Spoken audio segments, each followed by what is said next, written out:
ఈ వీడియోలో మనం మూడంకెల సంఖ్యల తీసివేత పద్ధతులను నేర్చుకోబోతున్నాం. దీన్నే మనం methods for subtracting 3 digit numbers అంటాము. ముందుగా ఒక ఉదాహరణ చూద్దాం. ఏంటది?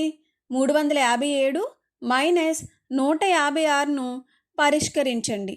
ఇప్పుడు మీ వీడియోని కొద్దిసేపు ఆపి మీకు తెలిసిన పద్ధతిలో ఈ తీసివేత చేయడానికి ప్రయత్నించండి. సరే, ఇప్పుడు ఒక పద్ధతిని చూద్దాం. మొదటి పద్ధతిలో ఏం చేద్దాము? ఈ 357 మైనస్ 156ని తీసుకుందాం. ముందుగా దీనిలో రెండో సంఖ్య అయిన 156ని తీసుకొని దీన్ని స్థాన విలువల ఆధారంగా విస్తృత రూపంలో రాద్దాం. అంటే 156కి విస్తృత రూపం ఏమవుతుంది? 100 ప్లస్ 50 ప్లస్ 6. కాబట్టి దీన్ని ఎలా రాసుకోవచ్చు? 357 మైనస్ 100 ప్లస్ 50 ప్లస్ 6. ఇక్కడ మనం 357లోంచి 156ని తీసివేస్తున్నాం. అంటే ఏమవుతుంది? ఈ విస్తృత రూపంలో రాసిన 3 సంఖ్యలను కూడా తీసివేసినట్టే. అందువల్ల దీన్ని ఎలా రాసుకోవచ్చు? 357 మైనస్ 100 మైనస్ 50 మైనస్ 6. ఎందుకంటే ఈ మైనస్ అనేది బ్రాకెట్లో ఉన్న 3 సంఖ్యలకు వర్తిస్తుంది. దీన్ని ఇంకా సులువుగా చేయడానికి మనం ఏం చేయవచ్చు? 300 ప్లస్ 57గా రాసుకున్నాము అనుకోండి. ఇప్పుడు 300లోంచి 100 తీయడం సులభం కదా. తీస్తే ఎంత అవుతుంది? 200. ఈ 357లో ఇంకా ఎంత ఉండిపోయింది? 57. కాబట్టి ఈ 200 ప్లస్ 57 ఎంత అవుతుంది? 257. ఈ 357లోంచి 100 తీసివేస్తే ఎంత వచ్చింది? 257. మిగిలిన సంఖ్యలను అలాగే తీసుకుంటే 257 మైనస్ 50 మైనస్ 6. ఇక్కడ చూసినట్లయితే 257లోంచి 50ని తీయడం కూడా సులభం. ఇక్కడ 257లో నుండి 50ని తీసివేస్తే ఎంత వస్తుంది? 207 మైనస్ 6. చివరిగా 207లోంచి 6 తీసివేయడం. అంటే 200ని అలాగే ఉంచి 7లో నుండి 6 తీసివేస్తే ఎంత? 1.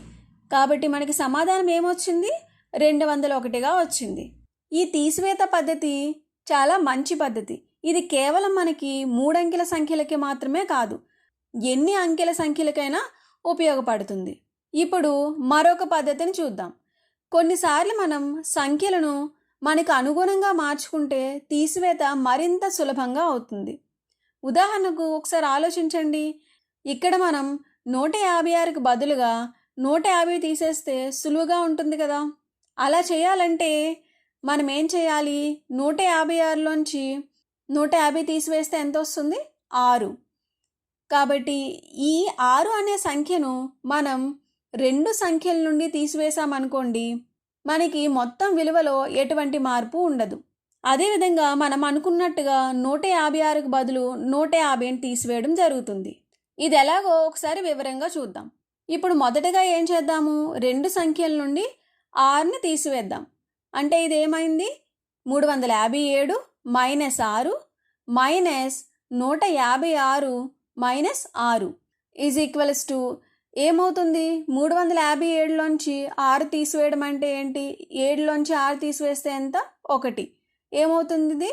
351 మైనస్ మనం ముందుగా అనుకున్నట్టు 156లోంచి 6 తీసేస్తే ఎంత? 150 ఈజ్ ఈక్వల్స్ టు 351 మైనస్ 150. ఇప్పుడు చూడండి, ఈ సంఖ్యలు కొంచెం సులభంగా ఉన్నాయి కదా పరిష్కరించడానికి. దీనికోసం ఇప్పుడు 2 సంఖ్యల్లో మొదటగా వందల స్థానంలో ఉన్న సంఖ్యలు చూద్దాం. 351లో వందల స్థానంలో ఏముంది? 3. అలాగే 150లో వందల స్థానంలో ఏముంది? 1. కాబట్టి దీన్ని మనం ఎలా రాసుకోవచ్చు? 300 మైనస్ 100 ప్లస్ అలాగే 10ల స్థానంలో చూస్తే ఏ అంకెలు ఉన్నాయి? 5 5. దీన్ని ఎలా రాసుకోవచ్చు? 50 మైనస్ 50. చివరిగా 1ల స్థానంలో చూస్తే మనకి ఏ సంఖ్యలు ఉన్నాయి? 1 0. కాబట్టి ఏమవుతుంది? Plus 1 minus 0. ఈ సంఖ్యలు అన్నింటికన్నా చాలా సులభంగా ఉన్నాయి తీసివేయడానికి కదా. ఇప్పుడు 300 మైనస్ 100 అంటే ఎంత? 200. 50 మైనస్ 50 అంటే ఎంత? 0. కాబట్టి మనం ఈ విలువను పరిగణించాల్సిన అవసరం లేదు. అలాగే 1 మైనస్ 0 అంటే ఎంత? 1. కాబట్టి మొత్తానికి ఏమైంది? 200 ప్లస్ 1 అంటే ఎంత వచ్చింది? 201. ఇది మనం ముందు పద్ధతిలో చేసిన సమాధానంతో సమానంగా ఉంది. ఇప్పుడు ఇంకొక పద్ధతిని చూద్దాం. మనం రెండో పద్ధతిలో ఏం చేసాము? అంకెలను తీసివేశాం. ఇప్పుడు ఈ పద్ధతిలో అంకెలను పెంచి చూద్దాం, అంటే కలుపుదాం. అంటే ఏం చేయొచ్చు? ఇప్పుడు 156ని మనం 160గా రాసాము అనుకోండి. దానికోసం ఏం చేయాలి? 156కి మనం 4ని కలపాలి. ఇక్కడ 156కి 4ని కలుపుతున్నామంటే మనం ఖచ్చితంగా చేయాల్సింది ఏంటి? 357కి కూడా 4ని కలపాలి. కాబట్టి ఇది ఏమవుతుంది? 357 ప్లస్ 4 మైనస్ 156 ప్లస్ 4. ఇక్కడ చూసినట్లయితే ఈ 357కి 4ని కలపడం చాలా సులువు. అంటే ఎంత? 357కి 4ని కలిపితే 358, 59, 60, 61 ఏమవుతుంది? 361 మైనస్ మనం ముందుగా అనుకున్నట్టు 156కి 4 కలిపితే ఎంత వస్తుంది? 160.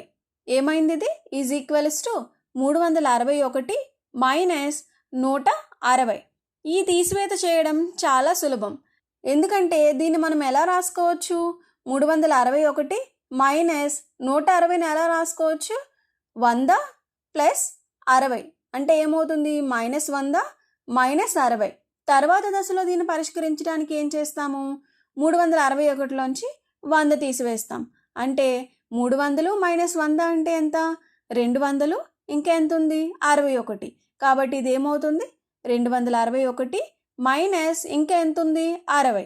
ఇప్పుడు 261లోంచి 60 తీసివేయాలి. అంటే 60 తీసివేస్తే ఇంకా మనకి ఎంత ఉంటుంది? 201. అంటే మళ్ళీ సమాధానం మనకి 201గానే వచ్చింది. కాబట్టి దీన్ని బట్టి మనం ఏం చెప్పవచ్చు? తీసివేత చేయడానికి ఒక పద్ధతే కాదు, అనేక పద్ధతులు ఉన్నాయి. మనకు ఉన్న సంఖ్యలను బట్టి మనం సులభంగా అనిపించే పద్ధతిని ఎంచుకొని ఉపయోగించవచ్చు. మనం ఏం నేర్చుకున్నాం? 3 అంకెల సంఖ్యల తీసివేత పద్ధతులు. తీసివేతలు చేయడానికి అనేక పద్ధతులు ఉన్నాయి. మనకు సులభంగా అనిపించేలా సంఖ్యలను అనుగుణంగా మార్చుకొని దశల వారీగా లెక్కించవచ్చు. తర్వాత సంఖ్యలను మార్చేటప్పుడు ఏ సంఖ్యను ఒక సంఖ్యకు కలిపామో లేదా తీసివేశామో అదే సంఖ్యను మరొక సంఖ్యకు కూడా కలపాలి లేదా తీసివేయాలి. ఈ విధంగా మనం సంఖ్యలను మార్చుకొని తీసివేతలను సులభంగా చేయవచ్చు. ఈరోజు మనం నేర్చుకున్న పద్ధతులు పెద్ద సంఖ్యల తీసివేతలకు కూడా ఉపయోగపడతాయి.